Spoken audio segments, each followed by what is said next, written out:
गुरु ब्रह्मा गुरु विष्णु गुरु साक्षात् परमेश्वरा गुरु पार ब्रह्म स्वामी गुरुदेव महेश्वरा। तुमेव माता च पिता तुमेव बंधु च सखा तुमेव विद्या च दर्वण तुमेव मेम देव देव देव। वंदो चरण सरोज गुरु मधुमंगलाकार जैसे वतन रोतियां भवसागर से पार। गुरु जी के सिमरन मात्र से नाशत विज्ञान तासे सर परम ने ध्यावत है सब संत।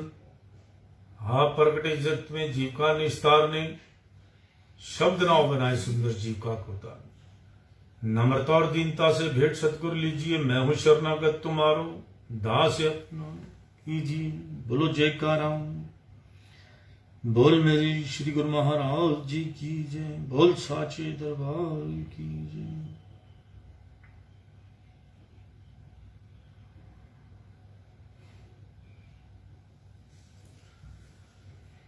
आज 20 मार्च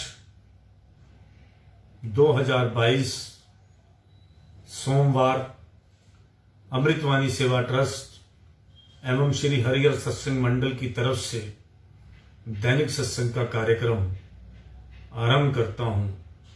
ध्यान पूर्वक सुनिएगा। महापुरुषों की वाणी है। एक एक शब्द बहुत कीमती है। एक भी शब्द एक भी लाइन आपके कंप्यूटर में बैठ गया तो जितना भी बुरा वायरस है, बैड वायरस जो है आपको तंग करता है, दुख देता है, वो निकल जाएगा। क्योंकि जिस तरह आज के समय में थोड़ा सा हम आपको वैज्ञानिक आधार से समझा देते हैं कि जिस तरह कंप्यूटर के अंदर वायरस आ जाता है तो उसका चलना बंद कर देता है, इसी तरह हमारे दिमाग में भी जो है बुरे ख्यालात बन जाते हैं, पैदा हो जाते हैं और वो हमारे अच्छे कामों को, अच्छी बातों को, अच्छे ख्याल उठने से बंद कर देते हैं। हम सोचते हैं, अच्छी बात सोचते हैं, लेकिन वो मन जो है, मन रूपी जो वायरस है वो हमें तंग करेगा तो तब जाके हम अच्छा काम कर पाएंगे। इसी तरह फिर उसका मन का इलाज महापुरुषों ने जो बताया है वो सत्संग है। सत्संग का मतलब सत्पुरुषों का संग, और उसमें रहकर अपना जो हमें उसमें सत्य विचार मिलते हैं तो उनको अपना आत्मसात करना, उनके ऊपर जो है इम्प्लीमेशन करना। खाली दवाई जेब में लेकर बैठ जाओगे, खाओगे नहीं, तो वो भी बहुत बड़ा नुकसान है। फिर तो मर्ज बढ़ेगी। इसी तरह कई लोगों को पता है कि इलाज क्या है। प्रभु का सिमरन है, इलाज का पता है, नाम दान भी ले रखा है और पता भी है कि ये महापुरुषों की शरण हमें मिली हुई है। फिर भी वो नाम का सिमरन नहीं करते, फिर भी उन 5 नियमों का पालन नहीं करते जो सदगुरु ने बख्शे हुए हैं। तो फिर क्या होगा? वही बात है, जो दवाई जेब में रखी हुई है मगर उसको खाना नहीं है। तो जेब में दवाई रखी हुई काम नहीं आएगी जब तक आप उसको खाएंगे नहीं। इसी तरह महापुरुषों के आप वचन पढ़ते हैं, बड़ी अच्छी अच्छी पुस्तकें पढ़ते हैं, ग्रंथ पढ़ते हैं। हमारे हिंदू धर्म के अंदर, हमारे सनातन धर्म के अंदर बहुत कुछ है, बहुत कुछ, इतना कुछ है, इतना पॉजिटिव है। अगर हम उसको पढ़ना शुरू कर दें, अभी तो ये जितने भी संसार के लोग हैं ये हमें इस लाइन पर चलने नहीं देते। हमारे बच्चों को जो है तंग कर रही है, जो बाहरी विद्या है, जिसको हम पश्चिमी सभ्यता कहते हैं, जिसके अंदर इंग्लिश बोलना परम कर्तव्य है हमारा, इंग्लिश सीखना, और इंग्लिश में अपनी बच्चों से इंसल्ट करवाना, ये जो हम पश्चिमी सभ्यता सीख चुके हैं हमारे बच्चे, इनको पता नहीं है यूज कहां करना है। इनके पास सिस्टम आ गया है, सीख लिया है। और इस पहले जो है, जो बच्चे अपनी भाषा में, अपने स्टाइल से, अपने हिंदू सिस्टम से पढ़ते थे तो हमें बहुत कुछ सीखने को मिलता था। अभी हम जब से पश्चिमी सभ्यता की पढ़ाई अपने बच्चों को करा रहे हैं, और या उनकी पिक्चरें देखकर, उनका वातावरण देखकर हम अपने आप को उसमें ढाल रहे हैं, उससे हमारा क्या बढ़ रहा है? उससे बढ़ रहा है भौतिक सुख तो बढ़ रहा है, शारीरिक सुख तो बढ़ रहा है, लेकिन हम बीमार होते जा रहे हैं। मानसिक बीमार हैं हम, शारीरिक बीमार हैं हम, तीनों, शरीर से भी बीमार हैं, आत्मा से भी बीमार हैं और दिमाग से भी बीमार होते जा रहे हैं, जो हमने पश्चिम सभ्यता को धारण कर रखा है।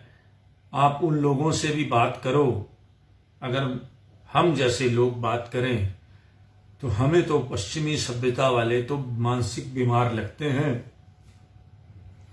उनको पूछो कुछ, उत्तर वो बड़े अभिमान से कुछ देते हैं। ऐसा मेरा बहुत वास्ता पड़ता है और मैं उन पे जो है उनसे कुछ सीखता रहता हूं, अनुभव लेता रहता हूं। जो पश्चिमी सभ्यता के लोग हैं या फॉरेनर हैं, या हमारे बहुत सारे लोग जो हैं, परिवार के लोग भी और इधर उधर के लोग भी बहुत बाहर रहते हैं, या कनाडा जा रहे हैं, कोई कहीं अमेरिका जा रहा है, और वहां से आए हुए लोगों के साथ किसी का कहते हैं, कल 4 बातें मैं पढ़ा था, आजकल इन 2-3 छुट्टियों के अंदर मैंने बहुत कुछ सत्य वचन पढ़े, सत्य बातें पढ़ी, बहुत नॉलेज ली मैंने। तो मैंने ये देखा कि जितने भी आपने किसी को अगर परखना हो तो उसको जो है उसके साथ रहकर आप पहले कुछ दिन, कुछ टाइम उसके साथ रहिए, तो आपको पता लगेगा कि ये है, आपको इससे क्या सीखने को मिलेगा। तो मेरे हिसाब से पढ़ाई से ज्यादा इंसान को सामाजिक ज्ञान बहुत जरूरी है। एटिकेट्स, सभ्यता, ये सारी चीजें बहुत जरूरी है। एक सभ्य इंसान के अंदर बहुत सारा कुछ भगवान दे देता है, बहुत गुण होते हैं। पहले तो अच्छा बोलना, नम्रता से, दीनता से चलना, सब कुछ करना, तो आपको बहुत कुछ सीखने को मिलेगा। और पश्चिमी सभ्यता वालों को से क्या सीखोगे आप? घमंड, भौतिक सुख, अपने माँ बाप का ख्याल ना रखना, ऊपर ऊपर से प्यार करना, मतलबी होना, स्वार्थी होना, ये सारी सभ्यता है। मैं खुद जज करता हूं, जो लोग, जितने तक लोग मुझे मिले हैं, मतलब से मतलब रखने वाले लोग मुझे मिले हैं, ठीक है, लेकिन निस्वार्थ नहीं मिलता कोई भी। निस्वार्थ लोग जो है, निस्वार्थ सेवा, अगर हम भी किसी की निस्वार्थ सेवा करते हैं तो ये लोग हमें रोक देते हैं कि ये पैसा वेस्ट क्यों कर रहे हैं आप? क्या मिलेगा इन लोगों को रोटी खिलाने से? क्या मिलेगा आपको इनको पूरी छोले का लंगर लगाने से? क्यों करते हैं आप ये? अगर आप अपना कोई आदमी, अपना रिश्तेदार, परिवार जो फॉरेन में रह के आया हो, उसके साथ आप उसको बैठ के बताओ कि मैं क्या करता हूं, भगवान का नाम लेता हूं, तो आपका मजाक उड़ाएगा वो। फिर उसको बाद आप जितने भी उसको अपनी दिनचर्या बताओगे तो क्रिटिसाइज के भागीदार बनोगे आप, क्योंकि कोई भी आपको अच्छा नहीं कहेगा, क्योंकि उनके लिए ये सब टाइम वेस्टिंग की चीजें हैं। और उनके लिए बेस्ट क्या है, 18 घंटे काम करके पैसा कमाओ, फिर उसको अपने शरीर पे लगाओ, फिर बड़े बड़े जगहों पर जाओ, वहां रेत में सो जाओ, उसके अंदर जो है अपना मालिश कराओ। वो इस चीज को, अपने शारीरिक सुखों को जो है सुख पहुंचाते रहते हैं कि ज्यादा से ज्यादा पैसा कमाकर अपने शरीर पर ज्यादा से ज्यादा पैसा, सेल्फिश बन चुके हैं वो, सेल्फिश। और हमारे बच्चे जो हैं उन सेल्फिश लोगों में अपनी सभ्यता को भूल रहे हैं।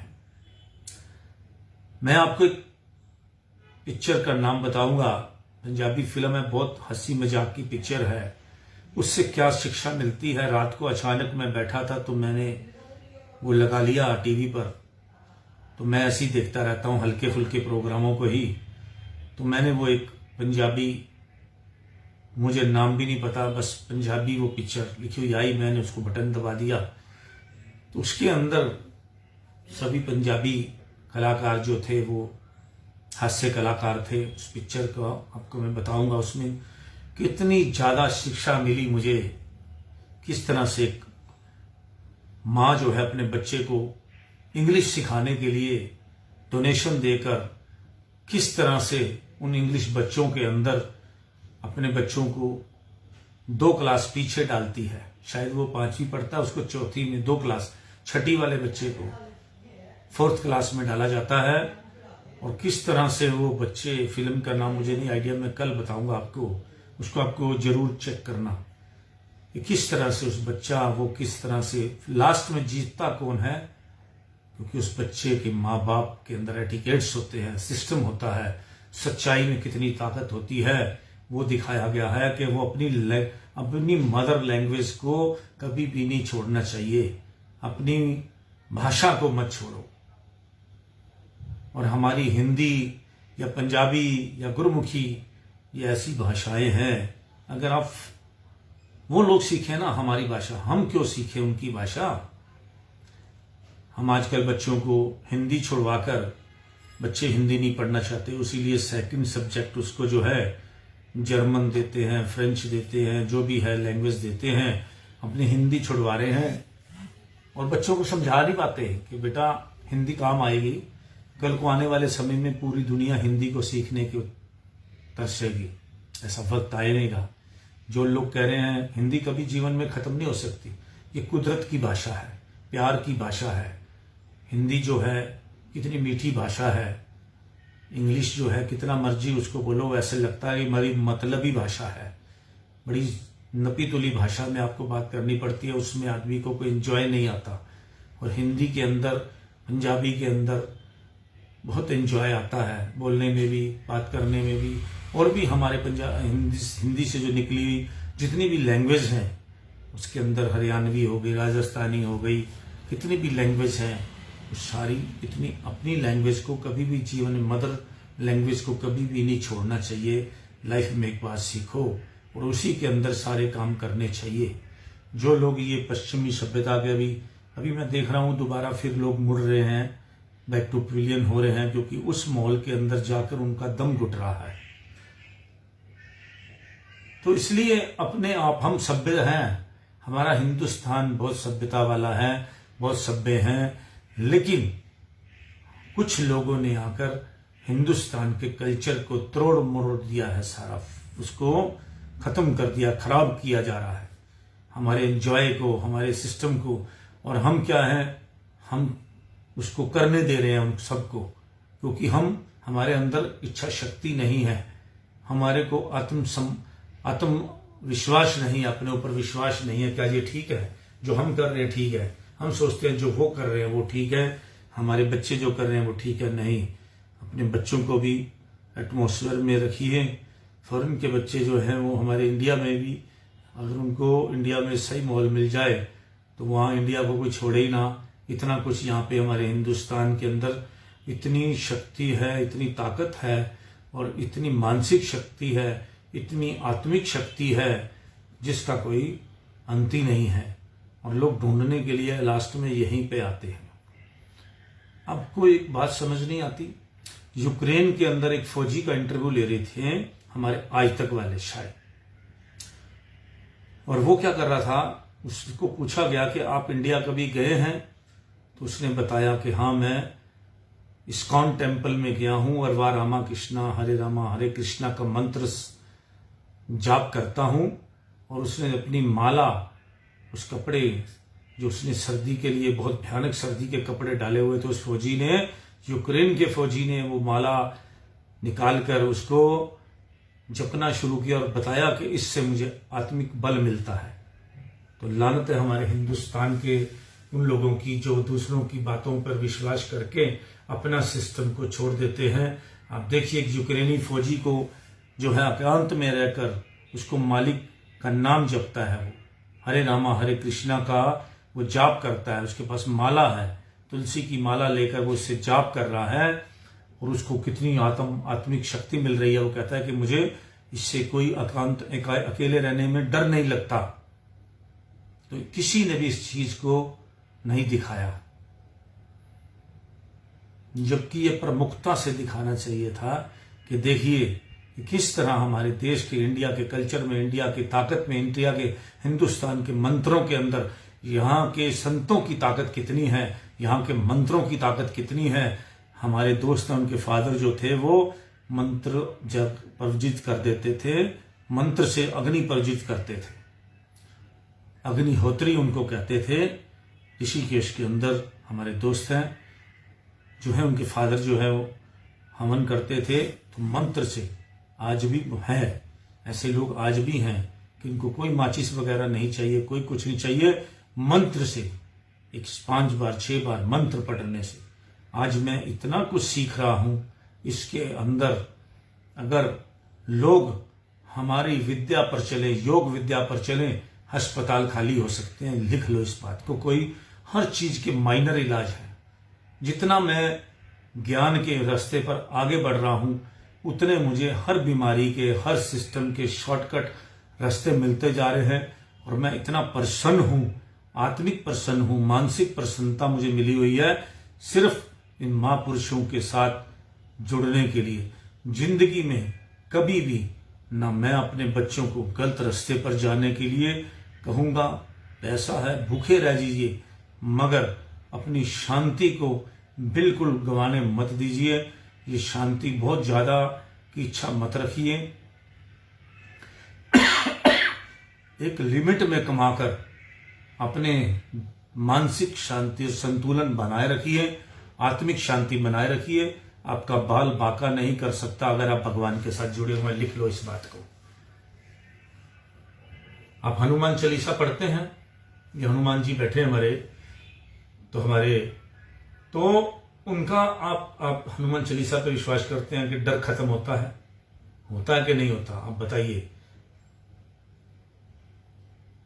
तो हनुमान चालीसा से डर खत्म होता है क्यों? उसमें हनुमान चालीसा से जब पूरा ध्यान से और पूरी एकाग्रता से जब हनुमान, आपको लगता नहीं है कि आपके अंदर एनर्जी आती है। इसी तरह हमारे मंत्रों के अंदर, और सबसे बड़ा मंत्र जो है, जो हमारे गुरु मंत्र मिलता है हमें 2 अक्षर का, उसके अंदर कितनी ताकत है। काल भी नजदीक नहीं आ सकता, कलयुग भी नजदीक नहीं आ सकता। हमारी आत्मा, हमारे को कोई चीट नहीं कर सकता। हमें इतनी पहचानने की शक्ति हो चुकी है, उस नाम को जपते जपते हम इतने शक्तिशाली हो चुके हैं कि हमें सब पता होता है कि दूसरे के मन में क्या चल रहा है। रिद्धियां सिद्धियां इस नाम को जपने से अपने आप हमारे पास आ जाती हैं। इतनी शक्ति है हमारे गुरु नाम के अंदर, गुरु मंत्र के अंदर। और अपने, लेकिन ये सारे काम आज्ञा में रहकर करने चाहिए और अपने कभी भी इसका गलत इस्तेमाल नहीं करना चाहिए।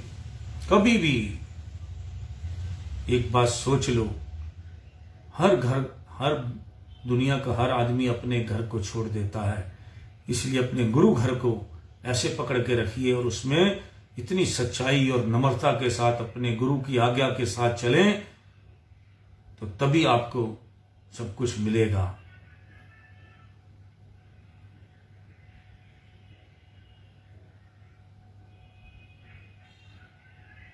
जब युद्ध हुआ 45 मिनट जो हैं, कितना अज्ञान था उसके मन पर अर्जुन के, और भगवान कृष्ण ने किस तरह से उनको गीता का पाठ सुनाया उस दिन, कि किस तरह से अर्जुन को उसकी मानसिक अवस्था को ठीक किया। भगवान ने किस तरह एक एक बारीकी से समझाया, जो आज हम सभी गीता हमारे लिए पूजनीय है। और अभी शायद रूमर है या सच है, मैंने पढ़ा तो है कि गुजरात के अंदर गीता कंपलसरी कर दी जाएगी पढ़ाई के साथ साथ। और मैं चाहता हूं पूरे हिंदुस्तान के अंदर इस हमारे ग्रंथ को, इसको ग्रंथ नहीं कहते शायद, गीता, ये कुछ और नाम लेते हैं, तो हमारी इस जो है आध्यात्मिक जो है ग्रंथ को जो है, इसको उपनिषद है शायद, गीता का नाम ऐसे ही शायद कहते हैं, तो इसको जो है पूरे हिंदुस्तान के अंदर जो है कंपलसरी कर देनी चाहिए। भागवत गीता घर घर में पढ़ी जानी चाहिए। आज का समय ऐसा आ गया है। पहले लेडीज खाली होती थी, घर के अंदर पाठ रखा जाता था किसी ना किसी चीज का, और 5-10 लेडीज जो है, आज भी थोड़ा बहुत दिखता है पार्कों के अंदर, कोई ना कोई जो है छोटे जो है संत वगैरह जो हैं, जो अपना आकर जो है थोड़ा बहुत जो है औरतें इकट्ठी होती हैं अपना टाइम पास करने के लिए, तो कोई ना कोई कथा चलती है पार्कों के अंदर। तो ये रिवाज, जैसे किट्टी पार्टियां आप सभी ने बना ली, भगवान का साथ छोड़ दिया, अब लेडीज जो है किट्टी पार्टी में जाती हैं। अभी मैं पीछे कभी मैं देखता नहीं हूं वैसे, मैंने अपना स्टेटस डाला फोन पर,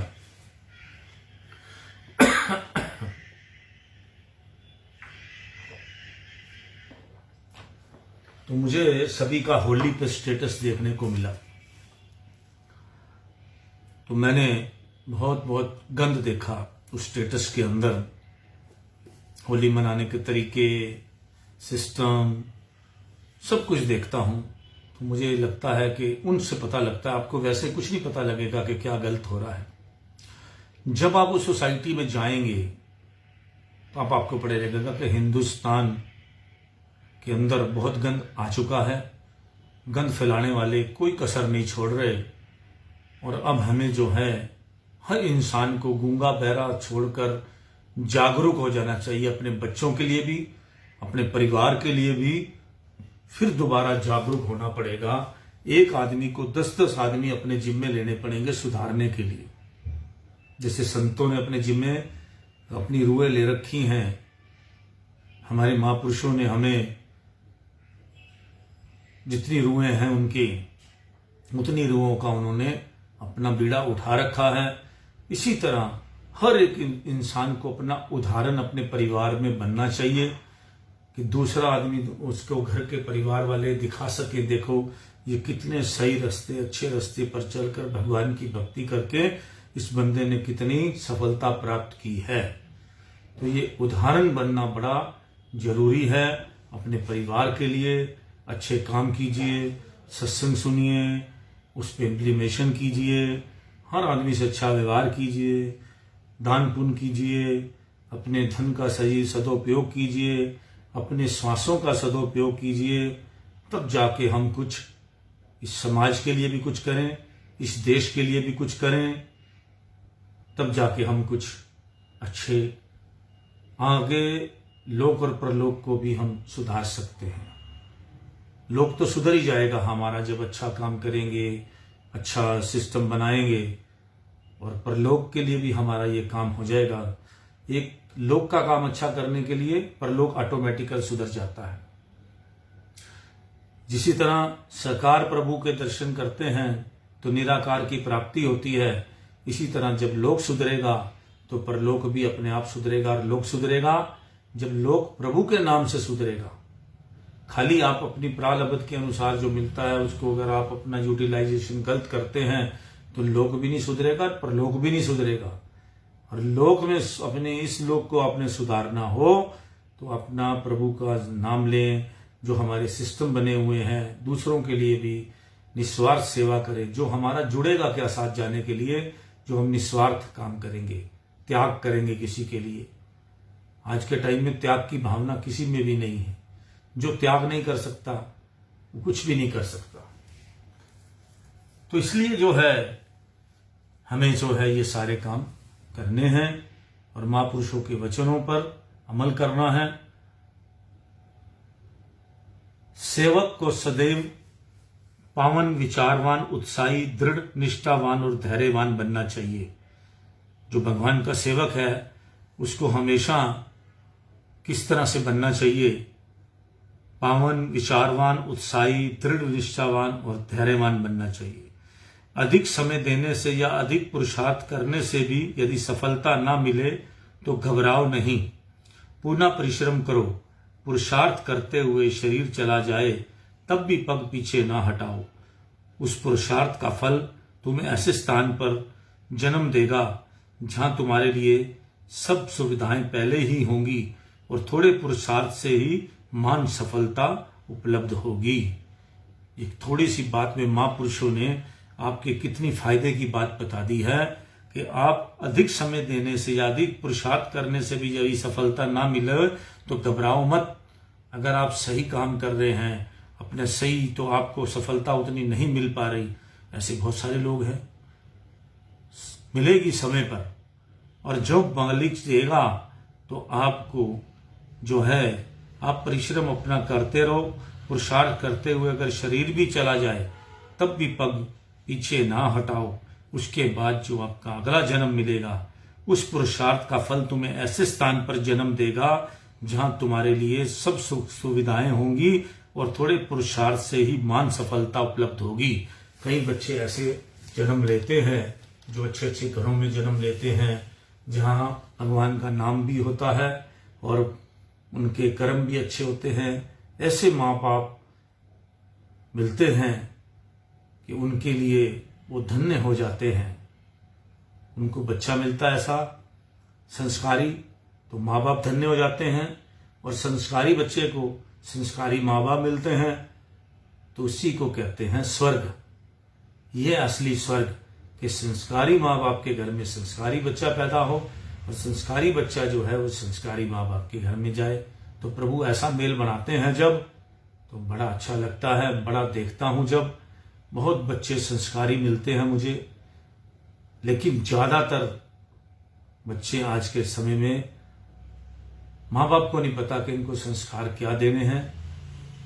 लेकिन फिर भी हिंदुस्तान के अंदर अभी भी बहुत शक्ति है, भक्ति है, सब कुछ है। वह सदैव दुखी रहेगा जो अपने से अधिक गुणवान से ईर्ष्या करेगा। ये बात भी महापुरुषों ने लिखी है कि वह सदैव दुखी रहेगा जो अपने से अधिक गुणवान से ईर्ष्या करेगा, परंतु स्वयं गुणवान बनने के लिए प्रयत्न नहीं करेगा।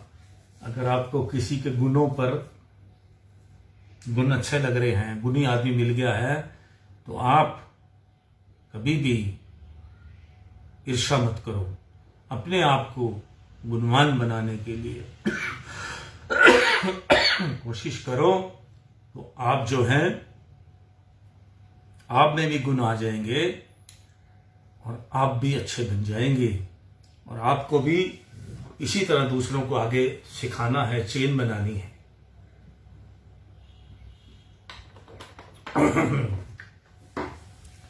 कई बार आप देखते होंगे कि आप किसी के पास जाते हैं, एक गुणी आदमी के पास जाते हैं, उसके पास बैठने से कितना अच्छा लगता है, क्योंकि उसके पास गुणों के अलावा, अच्छी बातों के अलावा कुछ नहीं होता। ना वो ईर्ष्या की बात करता है, ना द्वेष की बात करता है, ना किसी की निंदा करता है, ना चुगली करता है। बड़ी सिंपल बातों से करके मन खुश कर देता है। ऐसी पॉजिटिव बातें करता है, ना उसमें घमंड झलकता है, ना वो घमंड की बात करता है। उनसे मिलकर बड़ी खुशी प्राप्त होती है। वह ही सदैव प्रसन्नता से जीवन व्यतीत करेगा जो संसारी लाभ हानि और मान अपमान को स्वप्न तुल्य असत्य समझेगा। जो मालिक को प्रसन्न करने के साधन बुलाकर लोगों की ओट लेता है वह सदैव परेशान रहता है।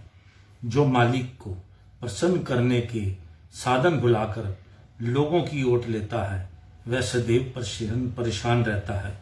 जो व्यक्ति मन को नाम में न लगाकर मन की इच्छाएं पूर्ण करने की सोचता है वह जड़ को छोड़कर पत्तों को पानी दे रहा है। शिकायत करने वाले की भीतरी आंख बंद होती है, क्योंकि जिसकी वह आंख खुली होती है वह ही अपने अवगुण और कमियां देख सकता है और दूसरों की अपेक्षा स्वयं को संवारता है। निंदक और चपलूस लोग जीव के महाशत्रु हैं, परंतु बड़े खेद की बात है कि कई उन शत्रुओं को मित्र समझकर उनकी बातें मान लेते हैं और धोखा खाते हैं। जो वास्तविक मित्र है उनसे मुख मोड़ लेते हैं, जो पिछली लड़ाई झगड़े की बात को नहीं भुलाते और भविष्य को मालिक के संपर्ण नहीं करते, वह वर्तमान समय को भी व्यर्थ गवाते हैं। सेवक का यह धर्म है कि वह सबके प्रति यही भावना रखे कि मालिक के साथ उसकी निभ जाए। निजी लड़ाई झगड़े के कारण एक रूह को स्वामी से विलग्न करने की भावना कई पुण्यों के फल को नष्ट कर देती है। जब तुमने सब नाते तोड़कर सतगुरु से संबंध जोड़ा है, तब भी यदि किसी शारीरिक संबंधी के जन्म या मृत्यु पर सुखी या दुखी होते हो तो यही कहा जाएगा कि तुमने सतगुरु से ऊपरी नाता जोड़ा है। जो सेवक अपनी बात को सतगुरु के सन्मुख सिद्ध करना चाहते हैं वे पूर्णता गलती पर हैं, क्योंकि सेवक की इतनी बुद्धि कहाँ जो सतगुरु के वचनों को तोल सके। ये उनके लिए वचन है जो गुरुमुखों अपने मालिक के चरणों में लगे हुए हैं, जो गुरु चरणों में लगे हुए हैं। कहीं इस क्योंकि ये एक हमारे अनंतपुर धाम की जो है अमृत वाणी है, तो उसी हिसाब से अपने रूहों को महापुरुष जो समझाते हैं ये उसी की तरह से बात मतलब इसके प्रवचन लिखे गए हैं। यदि सुख शांति की अभिलाषा है तो दुविधा त्याग एक चित्त होकर रहो। श्रद्धावानी भगवान को पा सकता है, श्रद्धाहीन सकार भगवान से भी कुछ नहीं पा सकता। जो तुम्हें हर समय दूसरों की निंदा सुनाता है और तुम्हारी प्रशंसा करता है, उस जैसा अहितकारी अन्य कोई नहीं है। पूर्ण सतगुरु के सभी कार्य व रचना सत्य है और मन की दौड़ असत्य है। अब इसको जो है हम बड़ा विस्तृत अगर इस प्रवचनों को अपना दिमाग से, अपने ज्ञान से, अपनी बुद्धि से अगर हम इसको सोचें, जो भक्त हैं जो गुरु चरणों में लगे हुए हैं, तो उनको एक एक बात का कितना बड़ा इसके अंदर ज्ञान मिलेगा, ये खुद वो उसको अनुभव कर सकता है। कुछ ज्ञानवानों ने मन के संबंध में कहा है मन मंत्री है, आत्मा राजा है और पंच भौतिक शरीर एक प्रकार का साम्राज्य है। यदि राज्य का मंत्री विद्वान, बुद्धिमान, विवेकशील तथा नीतिज्ञ होगा, साथ ही इसके वह राजा का आज्ञाकारी भी हो, तब तो राज्य सुख सुव्यवस्थित तथा समृद्ध रहता है। विपरीत इसके यदि मंत्री अन्यायी, मनमानी करने वाला, तभी अभिमान में चूर रहने वाला हो, तो उस राजा की प्रतिष्ठा तथा उसका जीवन नष्ट होता है। इसके साथ ही साथ साम्राज्य का प्रबंध अवस्थित रहने से राज्य के विनाश में संदेह नहीं, अर्थात ऐसा होने से जीवात्मा की हानि निस्संदेह है। विचार करो कि जीवन के क्षण अत्यंत अनमोल हैं। एक श्वास का मूल्य सत्पुरुषों ने अपने अपने विचार अनुसार कहीं 3 लोक की संपदा के तुल्य तथा कहीं 14 भुवन के तुल्य कहा है, किंतु यह भी श्वासों का मूल्य कम आंका गया है। मानव जीवन के प्रति श्वास का मूल्य तो इससे कहीं अधिक है। मनुष्य को विचार करना चाहिए कि रात दिन के 24,000 श्वास किस उद्देश्य की पूर्ति में व्यतीत हो रहे हैं, श्वासों का मूल्य कितना अधिक है तथा इसके सदुपयोग तथा दुरुपयोग में लाभ हानि कितनी है। गुरुमुखों को जीवन के इसी अल्प समय में अपना काम बनाना है। जगत के कार्य व्यवहार भी निस्संदेह करने हैं, तथापि स्मरण रहे कि भक्ति भजन किए बिना तो निस्तार नहीं। अपनी सच्ची कमाई अथवा पूंजी तो भजन ध्यान ही है। यदि इस अमूल्य समय में मनुष्य भजन से गाफिल रहा तो अंत में पछताना पड़ेगा, परंतु कुछ बन ना सकेगा। संसार भर का धन भी भक्ति भजन की क्षण मात्र की कमाई की तुलना में तुच्छ है, तथा गफलत में नष्ट किया गया श्वास भी संसार भर के धन के बदले नहीं लुटाया जा सकता। देखो, आप भगवान का नाम लेते हैं और एक तरफ पैसा है, जो उस भगवान के नाम से आपको फायदा होना है, उस पैसे से कोई फायदा नहीं होना। क्या लगा लोगे, क्या कर लोगे? श्वास होंगे, जिंदा रहोगे तो कुछ करोगे, क्या करोगे? वो भी शरीर जो मेहनत करके ईंटों और पत्थरों पर सोने का मैं आनंद प्राप्त कर चुका हूं, खेतों में काम करके जो आनंद मिलने का जो असली आनंद उनको प्राप्त होता है, जो खेत में काम करते हैं और थक कर चूर होकर एक सूखी रोटी खाकर सोते हैं, उनसे पूछो कि आनंद कितनी बड़ी बात है। और उनसे पूछो कि जो सेवा में अपने तन मन धन को लगाते हैं और उनसे अगर सच्ची शांति और सुख को आनंद का, असली आनंद का अनुभव पूछना हो तो ऐसे लोगों से पूछो। अगर उन लोगों से, मतलबी लोगों से किसी चीज का मतलब पूछने जाओगे, भगवान के नाम की कीमत डालने जाओगे, तो वो तो कभी नहीं डाल सकता। इसी तरह बहुत सारी कथाएं हैं कि एक इंसान को, एक आदमी, एक जो वो थे अपना, अब बातें कई सारी मिक्स हो जाती हैं। एक ब्राह्मण थे, बड़े गरीब थे। उन्होंने राजा जी के किसी का आंसर दिया, किसी क्वेश्चन का, तो राजा जी ने उनको चंदन का पूरा बाग दे दिया, पूरा खेत दे दिया। चंदन के पेड़ उगे हुए थे उसके अंदर। अब उनको क्या पता चंदन क्या होती है, वो तो अपना काटे तोड़े, शायद लक्का डाला था, मतलब कि उसको तोड़े, उसको काटे, उसको बेचार में बेच आए। थोड़े दिनों बाद फिर वो भूखा हो गया, तो राजा ने फिर उनसे पूछा कि भाई तुम्हें तो इतना बड़ा कुछ दिया था, अरबों रुपए का सामान, कहाँ?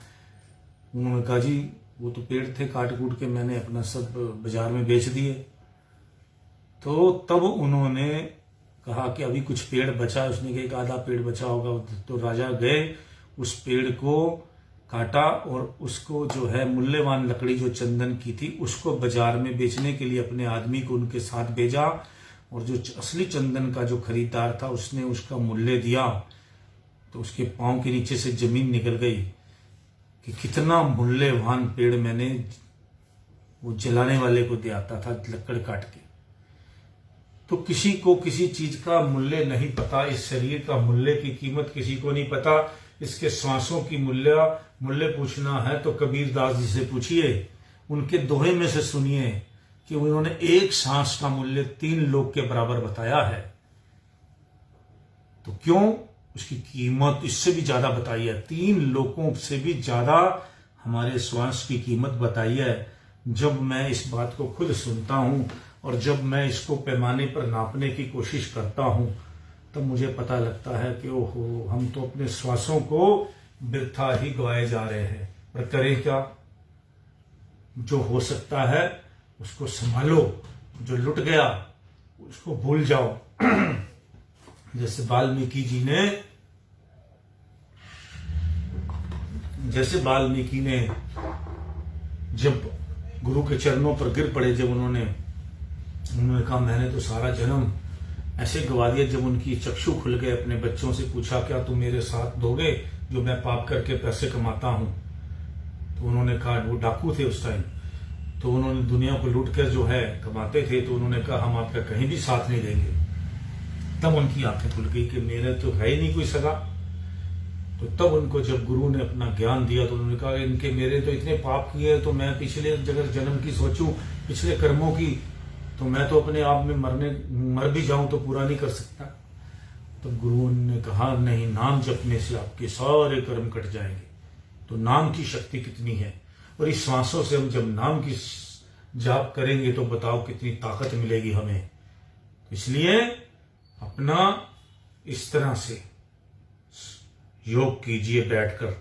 जिसको दिमाग की भी परेशानी है, कुछ भी परेशानी, कल मैं पढ़ रहा था इसलिए आपको बता रहा हूं कि ये दोनों उंगलियां इस तरह से आपस में जोड़कर बैठ जाइए और प्रभु का नाम लीजिए। आपकी मानसिक अवस्था जो बिगड़ी हुई है वो भी संवर जाएगी। मुझे जो भी अच्छा गुण मिलता है मैं आपको जरूर बांटता हूं, इसी तरह बांटते रहना चाहिए। सभी में जो अच्छा मिले बांटो बांटो बांटो। तो इसी तरह से आपको जीवन में, आज मैंने जब मुझे, वैसे तो हम करते ही हैं जब पाठ पे बैठते हैं तो हम इसी तरह ही करके बैठते हैं, जो हमारी मदर ने बचपन से सिखाया है, जो हमारे गुरुओं ने सिखाया है, जिस तरह से हमने शिक्षा प्राप्त की है। लेकिन आज इसकी कीमत पता लग रही है कि इसके साथ तो मानसिक अवस्था कितनी जुड़ जाती है। और इसका अगर ज्ञान के अंदर जाओ तो ये दोनों उंगलियां किस चीज की हैं, इनके जुड़ते ही हमारा ध्यान जो है भगवान की तरफ जुड़ जाता है, एकाग्रता बढ़ती है। इन दोनों उंगलियों को इस तरह से जोड़कर कई तरह की चीजें बताई हैं। इस उंगली को भी जोड़ने का अलग से प्रावधान बताया है, इसी तरह भी बताया। पांचों उंगलियां भी जोड़ने से पांचों तत्व मिल जाते हैं। इसको भी 20 मिनट ऐसे लेके बैठो तो तब भी आपका जो है जो बताया जा रहा है। लेकिन इन बातों को मैं तो एक ही चीज को मानता हूं, जिस तरह से हमारे को पुराने समय से बताया गया है, इस तरह से अपना जोड़कर अपना बैठिए।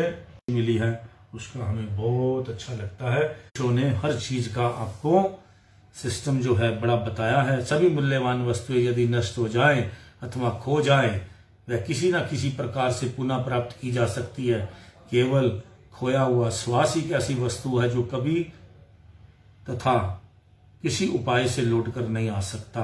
इस अमूल्य श्वास ने यदि कोई लाभ प्राप्त ना करे तो उससे जीवन में क्या क्या किया है। गोस्वामी तुलसीदास जी ने एक श्वास का दाम 14 भुवन कहा है। 14 भुवन मोल 14 भुवन को एक श्वास है तो ही, ऐसे धन रघुनाथ को तुलसी वृथा न खोई। और शेख सदी साहब जी फरमाते हैं, जिन्होंने अपना भाषा में कहा है, कीमते यक नफ्स अस्त हर दो जहां, गोरे नयाब शुद्ध रयांगा। ये भाषा है कौन सी, उसके अंदर ये दोहा दिया गया है। दोनों जहां की संपदा के तुल्य एक श्वास की कीमत है। ये हीरे जवाहरात से वैदिक मूल्यवान श्वास यूं ही व्यर्थ जा रहे हैं। यदि एक श्वास की कीमत 2 जहान है तो दिन रात में आने वाले 24,000 श्वासों की कीमत कितने जहान होगी जो मनुष्य के हाथों से निकलते जा रहे हैं। अब इसको मैं विस्तृत तरीके से समझाऊं, क्योंकि इनको ज्ञान हुआ तो उन्होंने विस्तृत तरीके से इस चीज को समझा। और इस बारे में महापुरुषों ने कहा, जो मनुष्य दिन रात संसार के काम काज में निमग्न रहते हैं, उनकी आंखों पर विषय शक्ति की पट्टी बंधी हुई है तथा वह मोह माया की दलदल में पड़े हुए हैं। उनका ऐसा अमूल्य दुर्लभ हीरे जैसा जन्म नष्ट होता जा रहा है। दुर्लभ मानव जन्म प्राप्त हुआ है। पुनः उत्तम भाग्य से सत्संग और पूर्ण गुरु की शरण भी प्राप्त हुई। अब भी यदि जीवन का वास्तविक लाभ ना लिया तो फिर पश्चाताप करना होगा। अतएव जितना हो सके अधिकाधिक श्वास भक्ति मार्ग पदार्थ भक्ति भजन के अर्थ व्यतीत हो। वह निजी लाभ अथवा पूंजी है। भक्ति की कमाई जितनी अधिक बन पड़े उतना ही अच्छा है, जिससे कि अंत समय हाथ मलना और पछताना ना पड़े। बोलो जयकारा, बोल मेरे श्री गुरु महाराज जी की जय। तो आज का सत्संग हमारा यही समाप्त होता है। इस सत्संग को आप आगे भी कुछ सुनना चाहे शेयर कर दें, क्योंकि आजकल लोग शेयर करते नहीं हैं। जो भी है अपना सिस्टम है, जितना हम तो चाहते हैं कि हम हर चीज का हम फायदा उठाएं। जैसे अभी हमने मोबाइल का फायदा उठा रखा है कि जो भी है, चलो कितना भी किसी का अपना भी फायदा होता है, हम भी कुछ नया सीखते हैं और बहुत कुछ सीख लिया है। इसी तरह 2 साल सत्संग करते हुए में 28 अप्रैल को हो जाएंगे और 28 अप्रैल के अंतर तक तो मैं 2 साल को के जीवन को बहुत ही अमूल्य गिनता हूं, जिसके अंदर मैंने बहुत फायदा उठाया है। आप भी इसी तरह सत्संग सुनकर फायदा उठाएं। जय सच्चिदानंद। राम राम, सत श्री अकाल।